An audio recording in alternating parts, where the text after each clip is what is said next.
Aaron Whitlow, Brandon Spivey. and we are the Markout Movie Podcasters. And in today's episode, we are doing a Does It Hold Up? We're dealing with 1998. I want to say 1998. Can't Hardly Wait. And then when did 2001. 2001, like the Space Odyssey.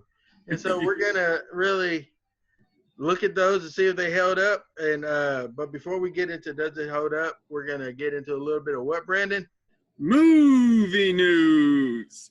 So up first, Disney Hercules remake is teased by the Russo brothers, the animated version. Aaron, your thoughts?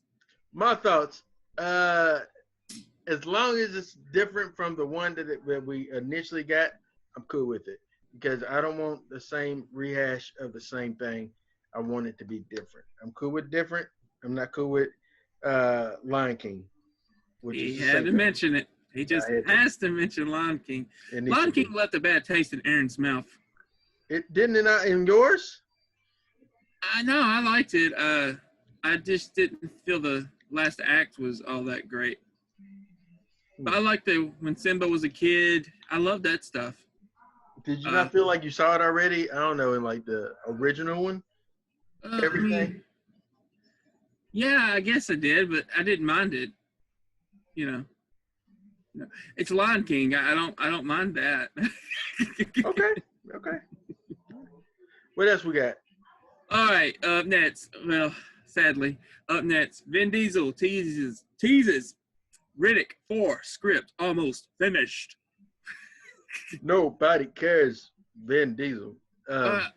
Well, I care. I mean, I like Riddick, but I don't think he should get sequels greenlit the movies that flopped. Which Riddick, I guess, did okay, but I know he's getting Last Witch Hunter 2, which was a massive flop. He's probably going to get Bloodshot 2 because he's Vin Diesel. That's what it is. At this point, it's because he's Vin Diesel. He can get stuff like this done. Yeah, I've never seen anything like it before, though, where one actor can have flop after flop and somehow get a sequel to something. Yeah, really. I mean, I would say maybe Bruce Willis when it comes to the Die Hard stuff, because it started getting really bad, but kept getting more Die Hard movies. Get up on me. Oh, no, you broke up on me. I lost you. I'm looking right at you. I lost you too. You froze up on me, man. You was like... You froze up on me too. See, we're bad talking Vin Diesel. That's what's happened. I'm sorry. Let's move on then. Let's move on. All right. National Treasure TV series in development at Disney+. What are you thinking about this, Aaron? National Treasure. I like the National Treasure series, so I'm all for it, man. I like Nick Cage. I'm a Nick Cage guy, so like you're a Nick Cage guy. This will be a younger cast. I think it's going to tie into National Treasure 3, though. So, but it will be a younger cast. I don't think I've ever seen 3. I've seen 1. Well, there isn't a 3. Is it there's going to be a 3. Oh, okay. It's going to go to theaters, while this one's going to go straight to Disney Plus as a TV series. I believe it's going to tie in to the movie. It's like Jeepers Creepers 3. I forget that it exists. I don't know how we got here. I don't know how we got the Jeepers Creepers. Well, Andy will appreciate that because of horror. But yeah, I don't know. I forget that exists. That's what I'm saying. Like when you said, I thought you were saying National Treasure 3 does exist. And I'm like, it's going to. I understand now. But like I'm saying, I just forgot that I didn't know if it did exist. It seems like something that'd be already in the world. It should have been, but Nicolas Cage, went down. He went bottom. He went to Seagal level. Well, no, he didn't. No, but no one can go there. No. Yeah, Seagal's down. Yeah, Seagal's been down. There's no coming back for him, I don't think. No. But I don't want to get on him either. I don't like the guy. But I like his earlier work, but, I watch it to see how bad it is sometimes, but, I have to be in that mood to see a really bad movie that's really bad. Well, I'm looking forward to National Treasure TV series, National Treasure 3. I think it's going to be great. I think we need this. I mean, we need treasure hunting stuff. We don't have much when it comes to treasure hunting. You know, Indiana Jones right. 5 is taking forever. Uncharted keeps getting delayed. We got a Tomb Raider sequel coming, which I know you're not a big fan of Tomb Raider, or not the films, at least. But you haven't seen the last one. You haven't seen the new one. So I'm not a fan of any of them. Oh, you don't like the games either? No. Was a No. game? Oh. Just never been my bag, man. Never been my bag. Never his bag. Never his bag. Never my bag. Okay. Leo gets. Okay. He does speak in movie quotes, I tell you. All right, up next, Dwayne Johnson and Emily Blunt are set to reteam. The movie hasn't even came out yet, but they are set to reteam for a superhero film called Ball and Chain. Oh, wow. All right, so why are they reteaming? How do we know they got great chemistry? We don't know this. By the trailers, it doesn't look like they do. Oh, yeah. Yeah, probably don't. But they got reteam.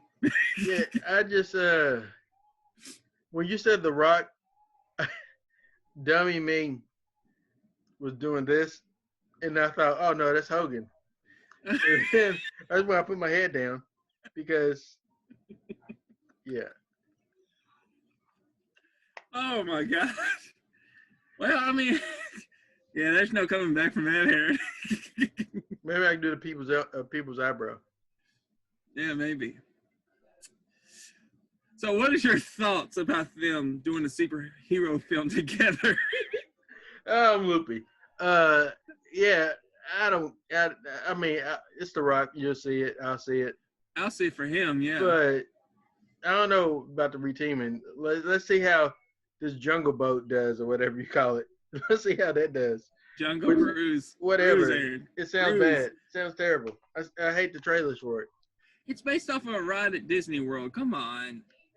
Like Pirates of the Caribbean was. Nobody cares. Although Pirates was fun. I never been to Disney World. I'm talking about the movie.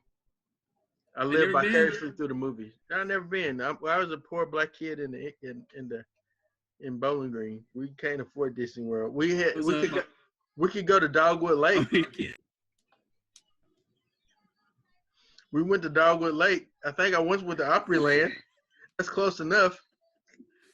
All right. Last bit of news here. Shoot, they went down the wrong way. Well, as this whole podcast has, Brandon. All right. Nev Campbell's in talks to join Scream 5. Your thoughts? You got to have Nev come back, at least for some type of small role or whatever.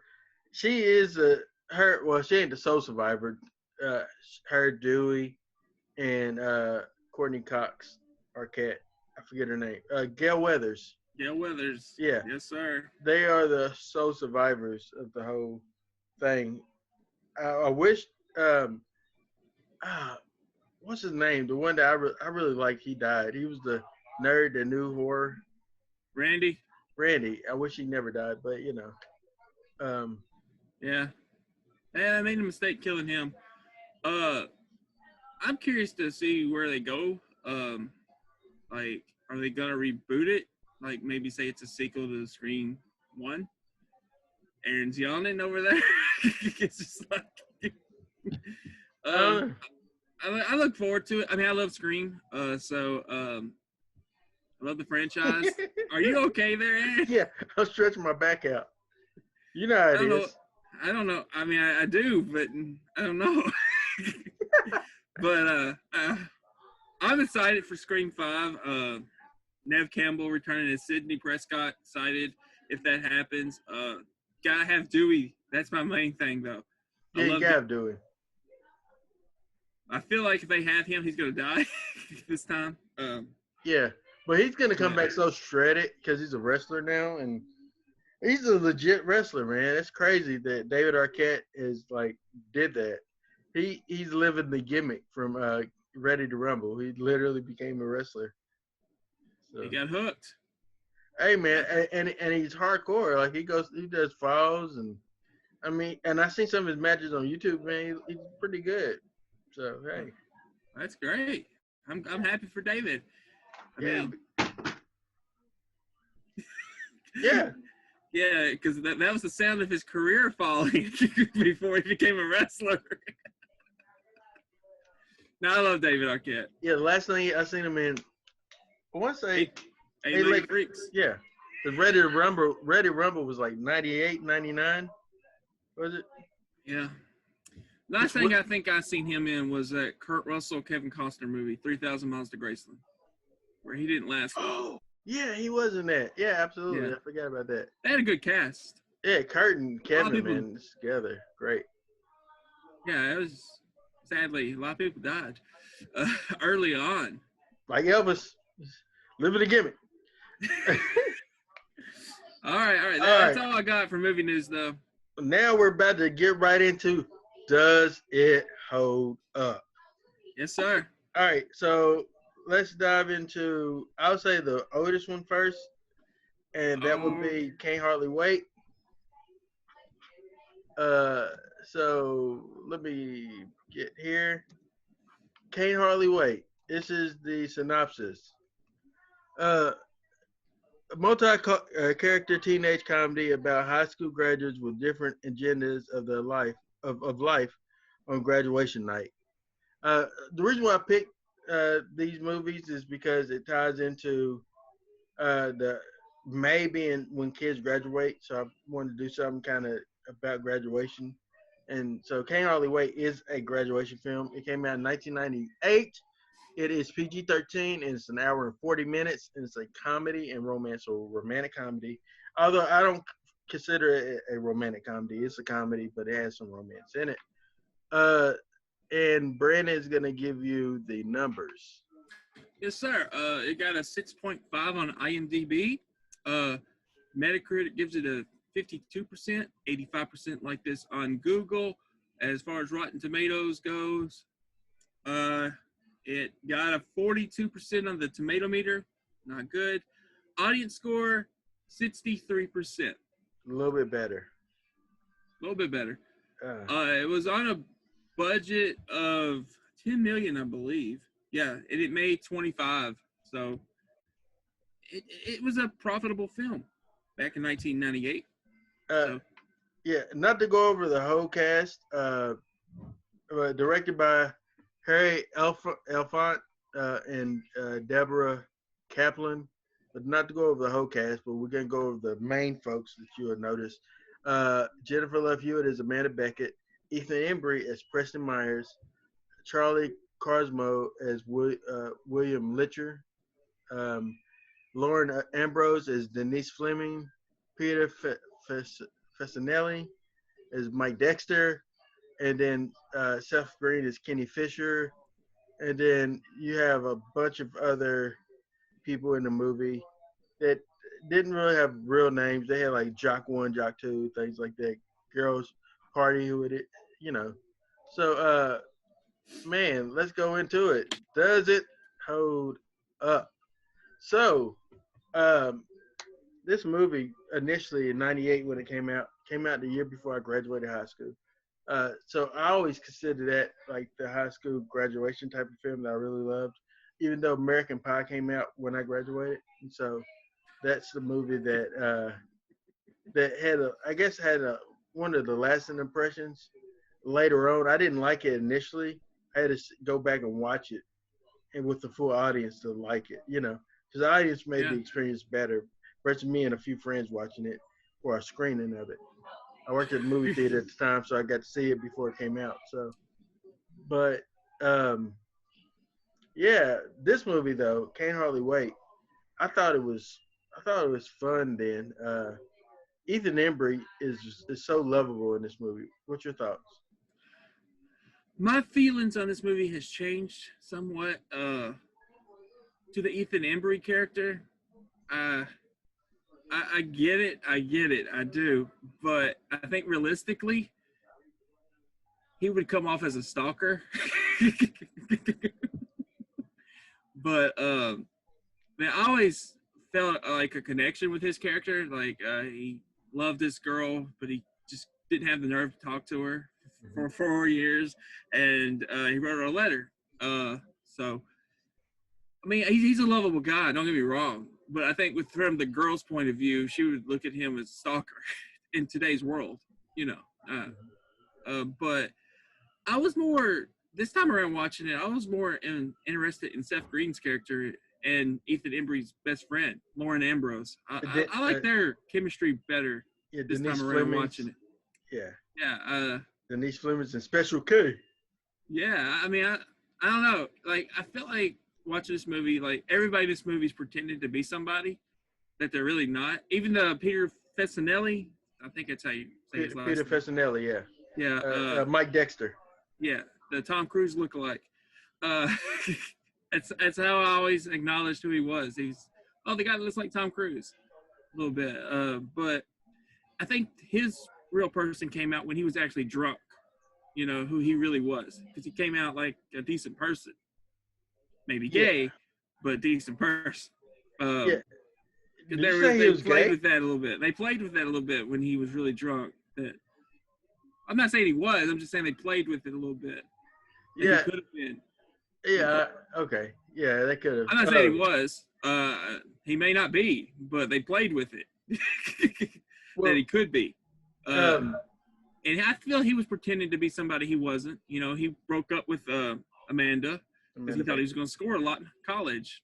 And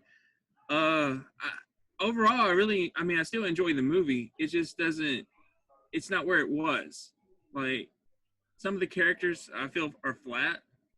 But it's a very enjoyable movie. I'm not trying to make you mad, Aaron. No, you're not making me mad. You're not making me mad. I mean, I used to love this movie as a teenager. I saw it a few years ago. I liked it. I still like it. It's just I don't. It doesn't leave the same impression on me. Like I was more of an American Pie fan, so I don't know if that would still leave the same impression because I hadn't seen that in a few years either. But you act like it's like WCW versus WWF. Like yeah, you it feels can't like be a it fan. is. You can't be a fan of both, right? No, I mean I like both, but I was more of an American Pie guy growing up. You had your allegiance. I was Yeah, more of a WWF guy. Like I was really about WWF, and I was more of a can't hardly wait person because I seen it first and it had that lasting impression. Although American Pie has withstood the test of time as far as like with the sequels and everything.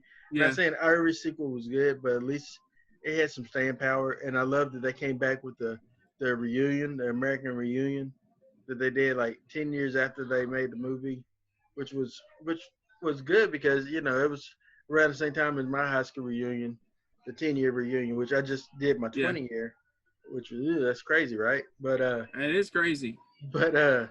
yeah, I agree with you though as far as like when I first started watching this the other day, I was really like, oh man, I was kind of dreading it because late and I was watching it, I'm like, this is not as good as I remember. But then like what kind of kicked it for me is when I went back and started watching it, and I started listening to the like remember all the quotes that Kenny, especially Special K, was Yeah, saying like who's gonna be the lucky lady? Who is gonna you know like he's doing his little thing, his little bit, and I started saying the lines for it, and I'm like, man, I do love this movie, but it is because of Ken or K, Special K. It's because of Denise Fleming. She was a little bit more annoying. I think I always thought she was annoying.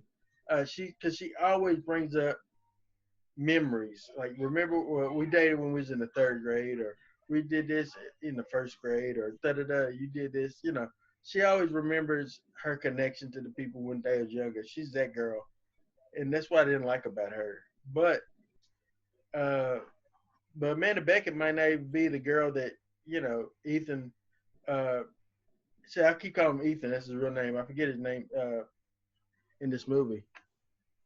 um, she might not be the girl that he really wants. He might think he wants her, but don't really know her. Preston Myers, yeah. Yeah. Um, and then William Letcher. I liked how in this movie he becomes a little bit more. He got to really switch with Mike Dexter in the sense of know what it'd be like to be the popular kid, but not be like a. I don't feel like he was like a prick about it either. I felt like No, he wasn't. He wasn't. Not at all.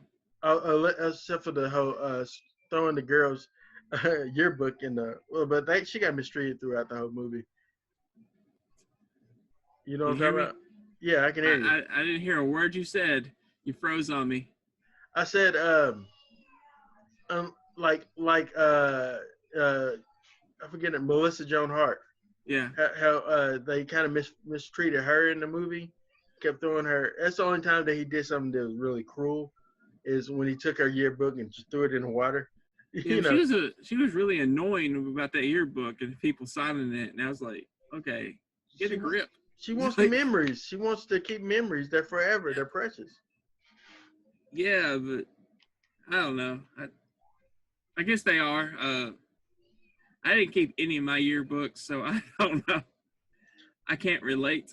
But you know, When we she was all about that yearbook, though. when we cleaned out my mom's house uh here recently, she kept all my yearbooks. I didn't even realize she kept my yearbooks, so I was able to bring some of them home. But yeah, every year she'll have me to buy the yearbook, so she kept them all. So I was kind of happy to see that. Yeah, Yeah. that's good. I mean, like I said, they are memories. Uh, I think I don't know, my school years, not very fond of them. Don't So have good memories of your nah, high school. not a lot. Not a lot. I understand. But but back to this movie. I I don't know. I remember watching it back in the day, and I was all about the Preston and Amanda storyline. That's what kept me, invested. And this time around, it just wasn't the same. I don't know. Maybe Preston wasn't all that fleshed out for me. I get that he liked this girl, but he never spoke to her for 4 years. He didn't really know her. You know what I mean? Well, the movie felt like it really, truly isn't really about Preston, even though Preston's the first character we literally see. Like we have the whole intro where, they're talking about what their plans is, that there's going to be a party. They set up everything that's going on. That Amanda Beckett got broke up with by Mike Dexter broke up with Amanda Beckett, and dude's naked under his, he's going to go streaking, things like that. You know, uh, they set that all up, but then when you meet Preston, and you get his little bio and stuff like that, uh, you see him and Denise, and you see their friendship and who they are. But when we get to the party, you really don't see, we don't spend a lot of time with him. Yeah. You know what I'm saying? We Yeah. spend more time with, like, I felt like Kenny.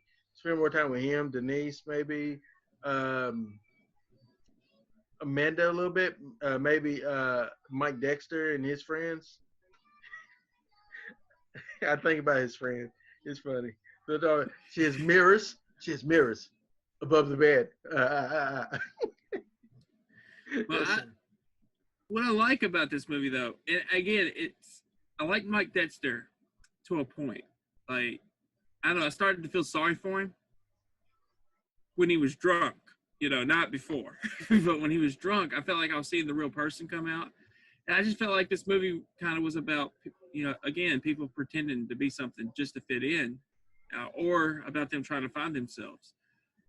That's how I viewed it this time around, and which is interesting because I never viewed it that way. But but I was like, this guy, he broke up with this girl. Jerry O'Connell shows up, tells him it's not like college isn't like the girls like to talk about real world things, what's going on in the world, not high school chicks. But I was like, so he's realizing that he's made a mistake. He's drunk. He's making a mistake. He says he wants to get back with her. She kind of embarrasses him, or he embarrasses himself. Oh, yeah? Yeah, well, You're the one, Amanda, who's gonna be embarrassed. Who's gonna want you now? Somebody. With the epilogue at the end, you realize that Mike falls back into that. Like he had that moment right then where he could have been cool to William. Yeah. Because they went through something together, and Mike vouched for him and everything. But they could have been cool, but in front of his friends, he got like you can see he was embarrassed to be like talking to this guy William, and so he retreated back to being a jock. Yeah. And he never got out of it because you realize that he lost, his wife and job and stuff like that, and he worked at a gas station. He just didn't have a really good life. No. But I did want to bring this up real quick while we're sitting and talking about it. The amount of people that's in this movie. There's a lot of people. Man. All right. So jock number 1 is Shannon Rowe. Jock number 2 is Sean Patrick Thomas, who is from Halloween, who's also from Brandon pointed that he shows up in the other movie we're talking about today. And I was like, oh, I forgot all about that. And then he's also in Save the Last Dance. But I know him mainly from Save the Last Dance and Halloween Resurrection. And then there's other people. There's that dude from How I Met Your Mother. Jason Segel. Jason Segel, yeah, he's in here. Melissa Joan Hart, Melissa Joan Hart, right? Yeah. He's in here as well. It was just really cool to see her. And then Donald Faison. Loved seeing him in here. I forgot that he was in here. And Preston Meyer. No, not Preston Meyer, but Breckenmeyer. Breckenmeyer, yeah. Breckenmeyer. I believe him and Donald Faison is like really, really close friends because they've been in several things together. Like he works well with Donald. He works well with Amy Smart. Just like you feel good whenever you see Brecken in something. So. Yeah, I also like the fact that Jamie Presley was in this, and she's also in Not Another Teen Movie. So I like that. And you think about the fact that this came out in '98, and Not Another Teen Movie came out 2004, was it? 2001. 2001. So it's like several years, but she still looks like the exact same from that time frame. And even today, she looks the same, man. She has not aged. She's on that Tom Cruise water, I guess. I don't know. I've always liked her though. That Southern accent she has. I've always been a fan of hers. Even though I think she was in My Name Is Earl. Yep. And I know she's in Mom. I have not seen those two shows, but I've always enjoyed watching her. I've always been a big fan. So I forgot she was in Can't Hardly Wait. It shook me. It's like, wow, she's in both. Okay, bigger role in Not Another Teen Movie, but it was a pleasure to see her. Also, Clea Duvall was in this had a little cameo. She was, yeah. Yeah, I hadn't seen her in years. Selma Blair, I believe, was in this as well. A lot of people was in this movie. That one girl did look. Was that Selma Blair? It did look like her. Okay. Yeah, it was her. Oh man, just like it did. Also, the music in the movie was from Smash Mouth. Yeah. Can't get enough of you, baby. You baby. That song. They were able to get that song before Smash Mouth was big and famous. Yeah. So they was able to get them before they became like. Then they hit and they became famous, but they already had the song, so Yeah. it's pretty dope. But yeah, as far as does the movie hold up, I would say that there's some things in the movie that doesn't hold up, like them calling Mike Dexter a certain word. I don't think that holds up. You can't do that. Yeah, you can't call people that today. You shouldn't have called them that back then either, but definitely no. Can't call them that today. That's a no. You can't. I don't think that Special K running around with a pleasure bag is PC. and also trying to find girls just to knock the boots with. Uh, I will say one thing though, real quick. When he's sitting in the chair, Seth Green, Special K, as you call him, which is what he called himself. But but anyway, when he's sitting in a chair, he's listening to this girl cry about her boyfriend cheated on her. He said, "I'm going to bang the next guy that talks to me." And he falls back over. I was like, yeah, that's classic Seth Green right there. no, you're far too fine to Too look fun, baby. to look so sad. What can Special K do for you to make you feel better? You can come to the pool house with me. Yeah. I like also another character I love in this movie is like they kept coming back to it as a running gag because they at the beginning when they get to the party they panning through and showing everybody. They showed the foreign exchange guy and they saying I am a sex machine. He's like yeah, and then he says, "Would you like to touch my penis?" And then he started to say it, but that's when Mike Dexter comes in, and he's high fiving and everything. But later on, when Preston, when he's telling his story about like this is what I should do, I'm gonna go. What do you think? They cut to the foreign exchange kid. He says, "Would you like to touch my penis?" Any words of encouragement? Would you like to touch my penis? Huh? I am a sex machine. Sex machine. Sex machine, huh? Sex machine. But yeah, it was really funny. Like that character, man. Just like the little characters like that. Like how bad it got for this girl's party at her house. I feel so bad for her. They pooped in the refrigerator. They did something in the refrigerator. We don't know what they did, but Yeah, it was. I thought for what this movie was on graduation night graduation party, it needed to tell. I thought it told everything it needed to. So I mean, some characters weren't fleshed out as good as they could have been, but I still feel like it holds up. I mean, it's still a very entertaining movie. I feel like you could watch it if you wanted to every graduation. It could be your graduation movie. I feel I would choose something else, but for like you're a massive fan of this. I would say this is probably your graduation movie. actually, I'm such a fan of it that I own. I believe it's a DVD copy of it. That is the anniversary edition of it. I'm trying to see if I can spot it on my shelf.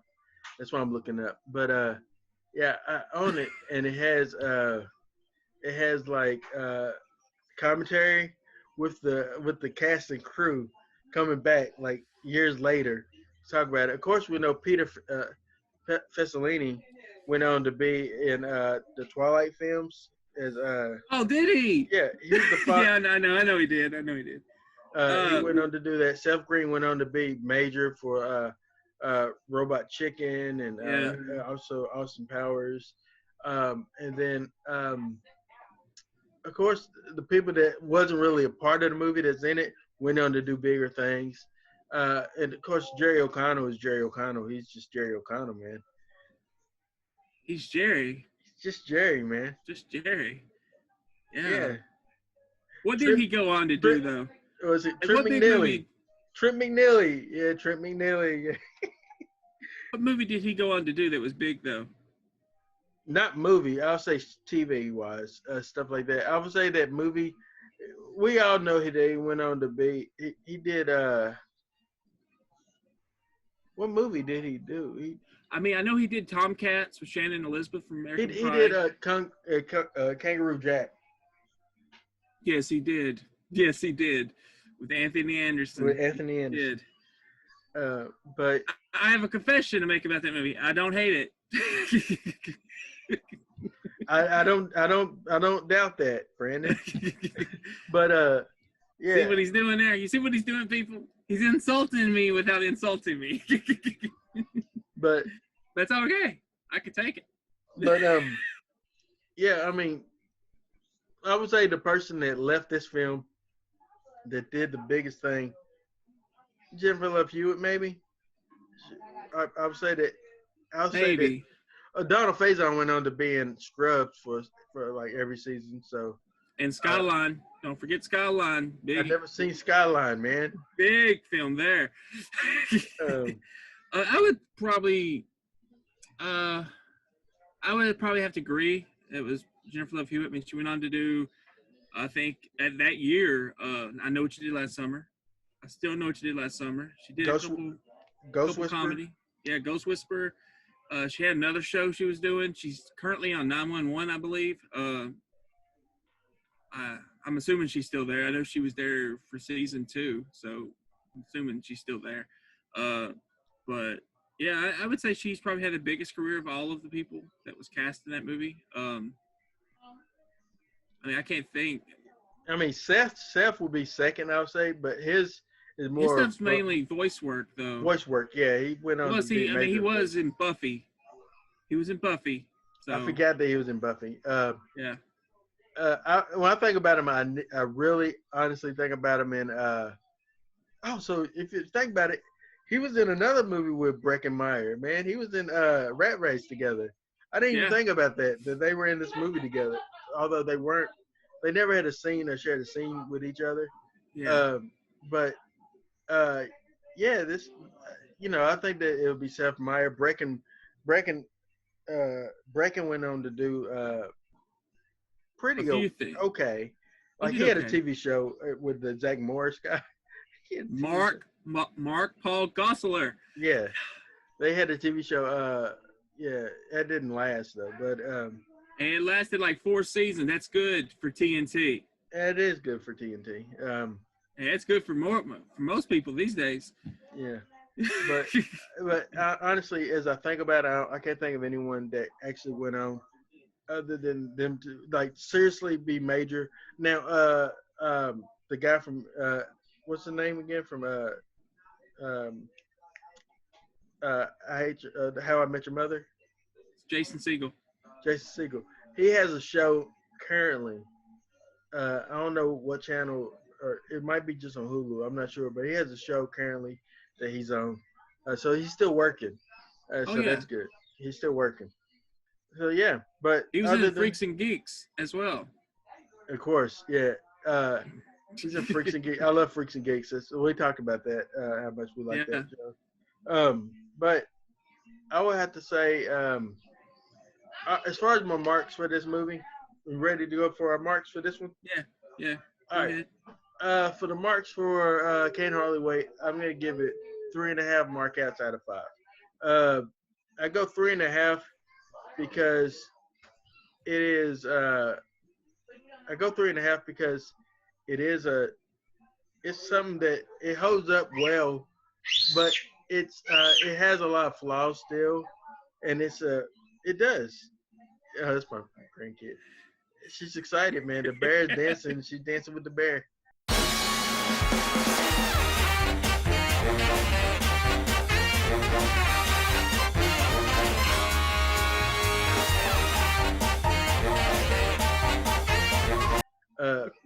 But it has a lot of flaws, but it still holds up.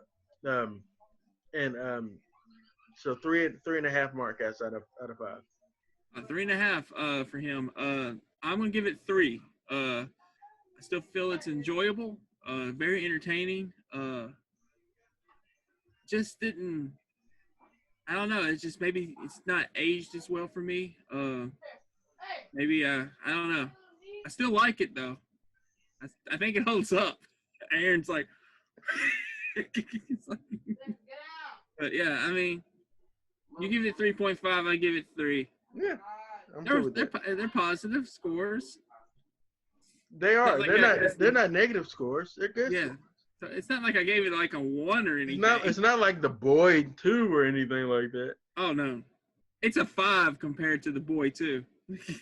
All right, so let's go into our next film that we took a look at this week, and it is, I'm gonna get there. Gracias, mi amigos. not another teen movie. Uh, it is from 2001. Is an hour and 29 minutes long, and it is a straight comedy, rated R. Of course, it is. Uh, um, a send up of all teen movies that have accumulated in the past 2 decades. That is the synopsis. Directed by Joel Gallen. Um, the marks. I'm ready for your scores for it. All right. It's gotten a 5.7 out of 10 on IMDb. Metacritic gives it a 32%. 85% like it on Google. Did you freeze up? Well, it doesn't get much better. It doesn't get much better. 29% on the Rotten Tomato. He's saying meter. Okay. A little bit higher, 55%. Yeah, I said meter. Yeah, you Rotten froze up. Tomato meter. You froze up at meter. But you're good now. Now you're frozen again, probably. All right. I apologize. It ain't your fault. It's the shoddy connection. It made $66 million on a $15 million budget. Take us home, man. 50 million. That's what it said. Anyway, this movie stars as Shia Lee, Janie Briggs. Shia Lee is Janie Briggs. I'm sorry. Chris Evans. That's right. Captain America. America's ass. Is Jake Weiler. Jake Weiler. Yeah. He's got a banana in that booty. Yep. Jamie Presley as Priscilla. Eric Christian Olsen as Austin. Mia Kirshner as Catherine Weiler. Dion Richmond as Malik. Eric Jungman as Ricky Lipman. Ron Lester as Reggie Ray. And there's all kind of people in this movie. Man. So, I'm gonna agree with you. First off the jump, I had so much more fun watching this movie than I did. Can't hardly wait. This movie is just fun. It was a lot of fun, and the jokes still work. The gags in it still work. It's just, man, the movie it's just such a good movie, man. It is. Now, you said it's probably your best spoof film. I would say it's up there for me. Yeah, I haven't seen a lot. I've only seen a few. But of the ones I've seen, yeah, this is my favorite. Like, I haven't seen the classics. Well, you've seen Spaceballs. Okay, it's not my favorite. I don't really look at Spaceballs as a spoof, though. I look at it as a real movie. But like Naked Gun, I don't look at those as spoofs. I look at those as real movies, real comedies. But I know they are. But so, okay, I won't put it first. It's up there because I don't think it's good as Naked Gun. And I don't think it's good as Spaceballs. But it's up there. It'd be in the top right now for me. 5. Be in the top 5. Of what I've seen, I would say it's 3. I would put Spaceballs number 1, Naked Gun number 2, and this number 3 of what I've seen. Like I say, I haven't seen Airplane or Airplane the sequel. We're going to have him see Airplane, Blazing Saddles. I haven't seen that. And you've seen Scary Movie. I've seen the first 2. That's all you really need, honestly. But, all right. But, yeah, this movie, man, America's favorite superheroes in this movie, Captain America. Captain America. In his first role. It was his very first role. You know, who knew that guy? Well, you can see him. Like, he was a nice-looking young man. He went on to be such a star. Yeah. I don't know why this child is climbing on stuff. Get down. I'm literally looking upward, right? Because she's trying to stand. No, you are. This is crazy. Ooh, okay, she's fine. Don't do it that way. There is literally nothing to stop your fall. Anyway. Okay, don't do it at all. Okay, so keep it going there, Brandon. I'm just enjoying the show. This is Adventures in Babysitting live in Bowling Green, Kentucky. Yes, it is. But no, I mean, okay. First off, I want to say Jamie Presley being named Priscilla in this movie. I knew it that it was a gag on Priscilla Presley. I just knew it. I didn't think about that until just now. Yeah, I did. As soon as she said her name was Priscilla, her last name's Presley. So I was like, yeah. So that was awesome. Not Chris Klein. There is an actor that's playing Chris Klein from American Pie, though. He looks just like him. Same hairstyle, same. Yeah, mannerisms. He says his words kind of like Chris Klein. Yeah, it's like he's doing a good job playing Chris Klein, playing Oz from American Pie. But I tell you who I really liked in this movie, the Olsen guy, who was Dumb and Dumberer. Yeah. Yeah. That guy, man. He was playing Paul Walker, not only from She's All That, but Varsity Blues. He combined them, and I love that. For me, in some ways, this movie is like a tribute to Paul Walker. Well, it's. I would say this movie it's not really making fun of teen movies as it is like showing love for teen movies. It was showing love. Yeah, I agree. Because like all the stuff that they reference, even things that people like, they referenced Can't Buy Me Love, I think. They referenced Lacey, Claudia from Party of Five. Lacey Chabert, which is funny that she's from Party of Five, same with Jennifer Love Hewitt, played Amanda. Oh, she looks like Jennifer Love. Pretty in Pink? No. Pretty Pink's in there too. They literally had a Ducky character. I know. 16 Candles was in there. Yeah, 16 Candles. Breakfast Club. Yeah, Breakfast Club was the best scene for me when Paul Gleason reprises his role.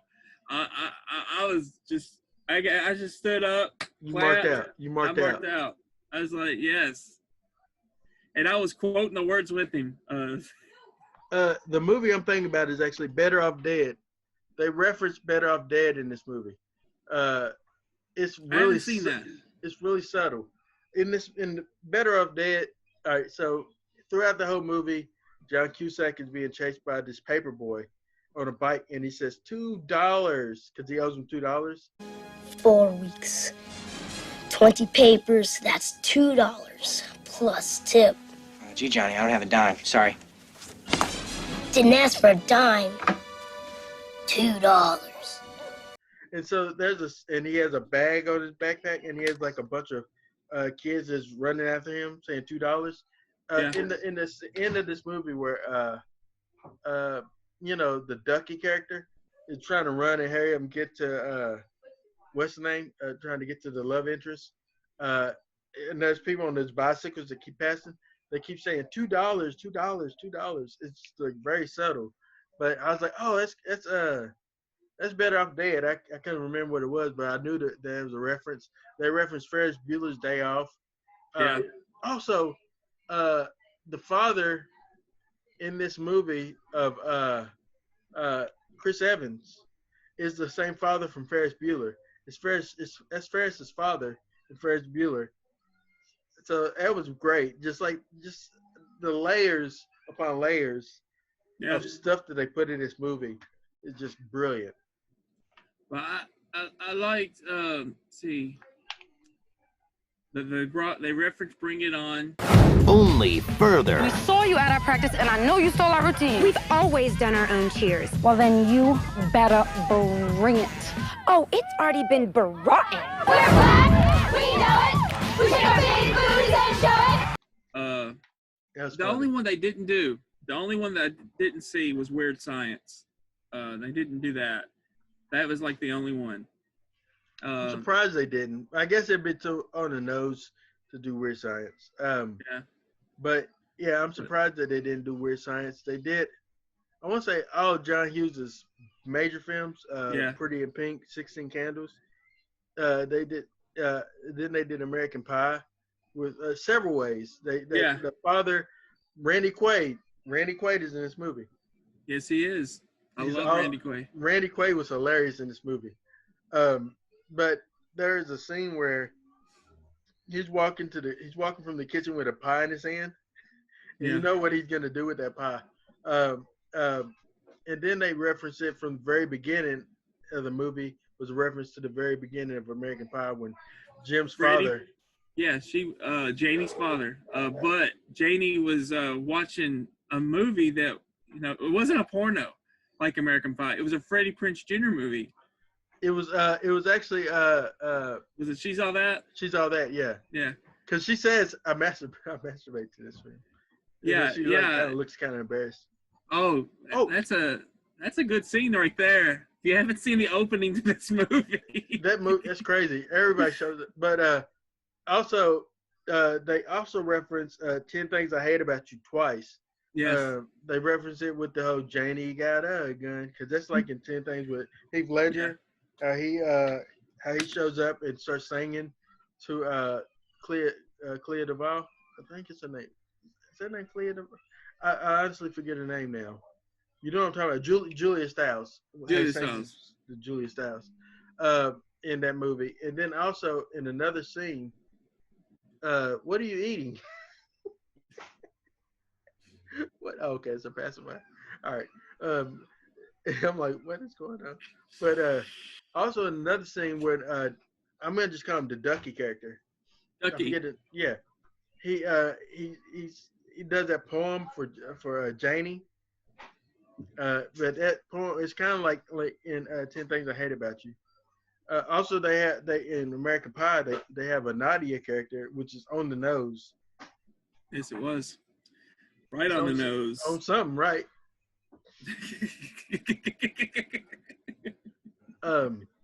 Just a good little entertaining movie. Hey, this is hot over here. Okay, this is happening, guys. So very entertaining. You're freezing up on me though. I know he's got a kid. Hey, how you doing? Welcome to the show. Say hello. Hey. So anyway. So we're talking about not another teen movie, which is not appropriate for you. No, don't touch nothing. Don't touch the screen. She's gonna cut us off the air. She is. We're finished. We're done. Can't touch that. Okay. Over. So let's get you down though. There you go. No. Yes. There you go. Don't touch that either because it's hot. Well. There you go. Fall forward. There you are. You never know what's going to happen on the Markout Movie Podcast, ladies and gentlemen. You just never know. We're live, show guys. Up. Kids just show up, And girlfriends come in and adjust cameras. So, yeah. Or lights. It happens. Not girlfriends over here because that'd be weird. Yeah, it'd be very weird. Married and all that. So, I don't know where to go from there. But oh, hey, let's go here real quick. So they also reference Porky's as well in this movie with the with the kids. The kids is pretty much like they're acting like Preston from Can't Hardly Wait, plus like all the the kids from 16 Candles with Michael. I forget his name right now. Help me. 16 Candles. Anthony Michael Hall. You talking about Anthony Michael Hall? Yeah. So the kids that act like them, right? Yeah. Essentially, and they act like the kids from American Pie. That's like the combination of all those characters. It's funny that they reference Porky's with looking through the peephole to try to see the girls in the showers and stuff like that, in a sense. But then, like when they crawling through the air vent and the one's pooping, yeah, it kind of gets messy. It gets messy. I don't know where I don't know. It gets messy, ladies and gentlemen. It gets messy. It does. I lost my train of thought, but with all that, but you know what, this movie poop often makes people lose their train of thought. But okay, here's what I was thinking while you were saying all of that before you got to the poop. I was thinking this movie left me appreciating Freddie Prinze Jr. more because I guess I took him. I don't know if I made fun of him. I've always liked him. I loved him in I Know What You Did Last Summer. I still know what you did last summer, but this was his thing, rom-coms, and that's what he's gonna be known for forever. It just made me miss him. Like, I don't know what he does anymore. Like, where's Freddie? We need Freddie. I was hoping he was gonna show up in this movie because they like referenced every Freddie Prinze Jr. rom-com there was. That would have been nice. It would have been nice if he showed up. We got to see Molly Ringwald, which was major. Yeah, I like that. That was cool. I like that. And we've seen Marissa Joan Hart again pops up. The kid with the wanted to start a clap and never could start the clap.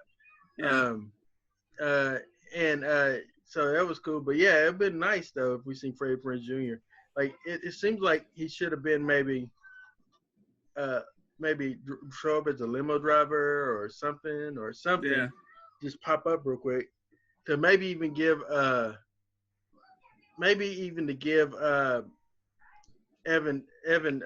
Chris Evans a pep talk. It would have been pretty cool. Yeah, it would have been sweet for him to show up. Man. Especially in the airport. The airport scene, like he could have been like coming back from somewhere and him saying he could have been the one that says effing teenagers or whatever instead of Molly Ringwald. Yeah. I guess I'm sure he was approached. I can't see how not because they referenced pretty much every movie he did. I guess he just kind of probably looked at it as like they were making fun of his career. And it really isn't. I didn't feel that way at all. They also referenced Lucas. Yes, they did reference Lucas at the beginning. Yeah, I was like, oh no. It didn't go that way in Lucas, but that was disaster for that kid. Was this your first time seeing the movie? Yes, first time. So it's great. So as your first time seeing a 9/10 movie, what was your experience with it? Like, how did you feel about it overall? My experience was like this. I was quoting the movie because I knew what they were. I knew most of them. I was like, I loved it. I realized this. I have seen way too many rom-coms. I have seen way too many for a guy. But I overall, I mean, I had a really good time with it. At the end of the movie, though, it just made me feel like, where the hell did Freddie Prinze Jr. go?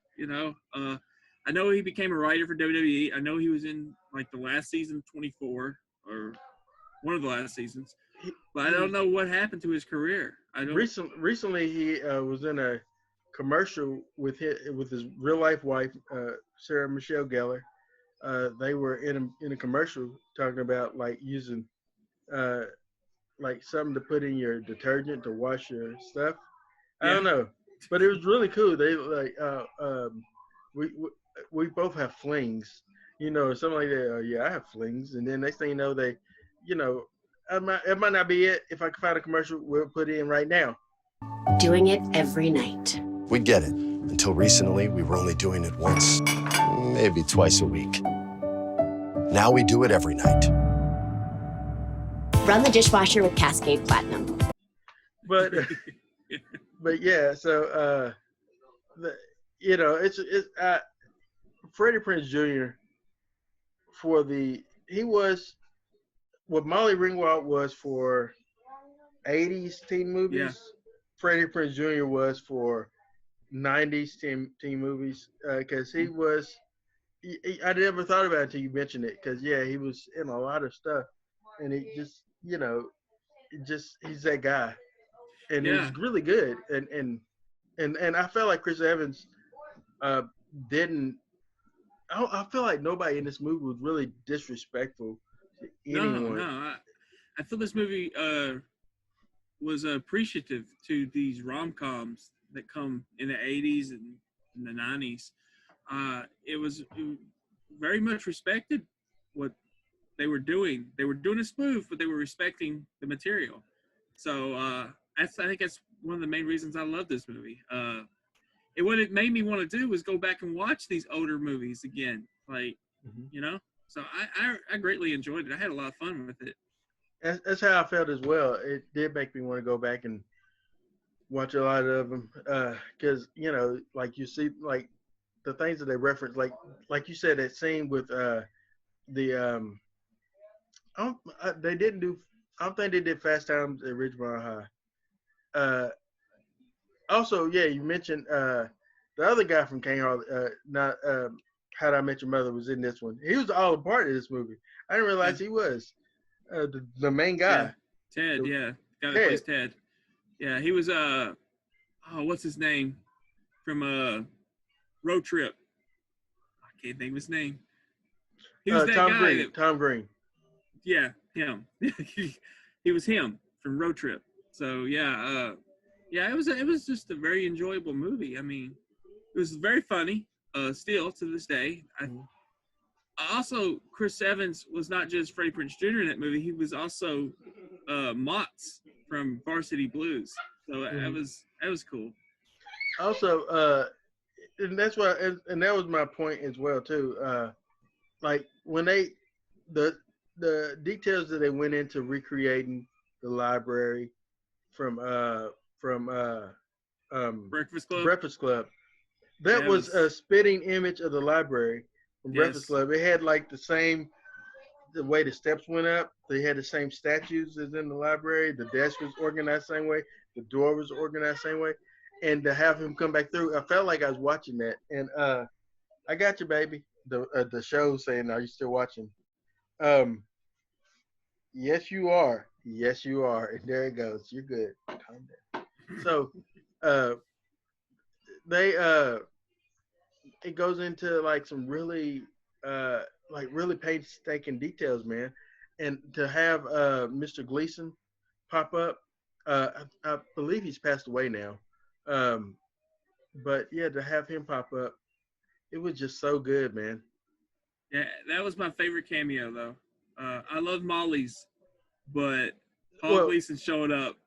I was quoting his words with him. I mean, I loved it. I had an absolute blast watching that. Also, real quick, I want to talk about so the guy that plays Janie's little brother, who was also the Seth Green character too. He looks a lot like Judge. What's the name? Judd Law. He looks a lot. Not Judd Law. Judd Nelson, right? Judd Nelson. He looks a lot like Judd Nelson. Like really does. Like in that scene, he was wearing the leather jacket, but he looks like him, like as a kid or something. And then with his best friend, the one that plays the Oz character, he turned around and says, "Stop." Whoa, Mitch, cut it out. That's another one for you. But I was just telling him. That's another. I love that. Like him mouthing the way that Molly Ringwald did when she told him to stop. Just oh man, you got another. I have you for your rest of your natural born life. Oh man, this movie. It's a great movie. Is there anything that you didn't like about it? 100% agree. Is there anything that you didn't like about it? I can't say there was anything I didn't like. I knew this scene was in the movie with Chris Evans, the Varsity Blues scene with the whipped cream and the cherries. I think I even said this while watching. It was such a waste of cherries. Such a waste. But him turning around with a banana up his butt, that's just priceless. That's just priceless. And to say that he started his career off doing this movie, and he later became Captain America. I mean, God bless Chris Evans. So you got to see America's act, like right then. You got to see a lot of America. Hey, real quick, the movie also deals pokes fun at Cruel Intentions. Yes, it does. In a major way. Oh, and also Never Been Kissed. Never Been Kissed, yeah. Which that was funny, the fact that she was like obviously an older woman, you know. But man, I mean, ultimately I thought that this was just an entertaining film. And then I love the cliche, the token black guy that's in it. Oh yeah. He says, "All I'm here is just to say, damn, snap, and that's messed up," stuff like that. But stay out of the conversation. And then like I love how him and other guys, Sean Patrick Thomas, how they kind of acknowledge one another. Yeah. He's like it's funny, man. It's funny because it's true. Think about all those teen movies. You might always have like at least one black friend that's there. But then in the 80s, you had like the Asian character. So you had that one guy that played like the Asian character. He played the Long Duck Dong character without being Long Duck Dong. And but he also was making fun of, I guess the characters from Can't Hardly Wait that's acting black. Those, yeah. But he was acting Asian. And he said, and he went up to the Asian people and they kick him. But then like you have those two white dudes in this movie that was acting black too. Yeah. It was just, man, so many layers, man. So many good layers. Brandon. Yes, sir. Does it hold up? Oh, definitely. No contest. It holds up. Do you want me to go give you my score? Go right ahead, my friend. All right. I give it a 4.5 out of 5 on the Markout meter. Okay. I give it a 4.5 as well. The reason why I don't give it a 5, honestly, is because it had to go off. It had to end. I wanted it to continue. I wanted to just see more. It could have, it's how much I enjoyed it because it's a rich subgenre to make fun of. Mm-hmm. And I want to see more. It's one of the better, well done spoof films. I agree. It told a good story as well. Even though, I mean, obviously, it spoofed it, but it still told an entertaining story. Yeah. I saw another one. You're freezing. We didn't, but it's okay. I felt like we could have saw one though. I felt like this, John Hughes Academy could have done more. We could have had more stories there. Oh, they really could. Like if they wanted to come out with another teen movie or something like that, a sequel to it, they really could. Although, and because there's so much more material, like you said, Weird Science wasn't tackled. More Porkage wasn't tackled. And plus other stuff that's come on. John Tucker Must Die. Stuff like that. They could tackle the 2000s. Yeah. So I think there's room for a sequel here. I would love it, myself. I mean, if you get Chris Evans to come back for a cameo, come on. I mean, I would love that. To show appreciation where he started. Yeah, and maybe at this point we could get Freddie Prinze Jr. to pop up. Yeah, come on, Freddie, pop up. Come on, Freddie and Michelle. Have Sarah Michelle pop up, and you can have Seth. You can have Seth Green pop up. Put that down. Yeah. All right. So you can have Seth Green pop up. You can have like a lot of people pop up. I don't know what that noise was. Oh, that's my phone. That was so loud. Anyway, my Markout is 4.5 out of 5 as well. I thought it was great. Just everybody was tremendous in this movie. Nobody phoned in. Randy Quaid was excellent. He was like a perfect mixture of Weird Daddy and cousin Eddie. Cousin Eddie. It's like Cousin Eddie had children and grew up. Yeah, he had children. It's like that's what I was thinking too. But I was like, this is Cousin Eddie, and I was like, it was awesome to see. Even though it technically wasn't supposed to be, it was supposed to be an earlier film character he did. All I could see was Cousin Eddie though. It's excellent, man. It's a nearly perfect spoof film. Who was your standout for the whole movie? Actually, you mentioned him. It was the dude from the Dumb and Dumber sequel. That guy, I Mister liked him. Mister. What did he say? Mister Not Too Popular is not too Yeah. popular. You know that guy. Like I could like the way he acted in this movie. I can see why they casted him to be Jim Carrey, a Yeah. younger Jim Carrey, because just the way he does his facial features. But he was just naturally just funny. He was funny. Yeah, It's like one of the best parts of the movie. Yeah, he was. He was better than Paul Put it Walker. down. Which is I mean, he was better. He was better than Paul Walker was in She's All That and Varsity Blues.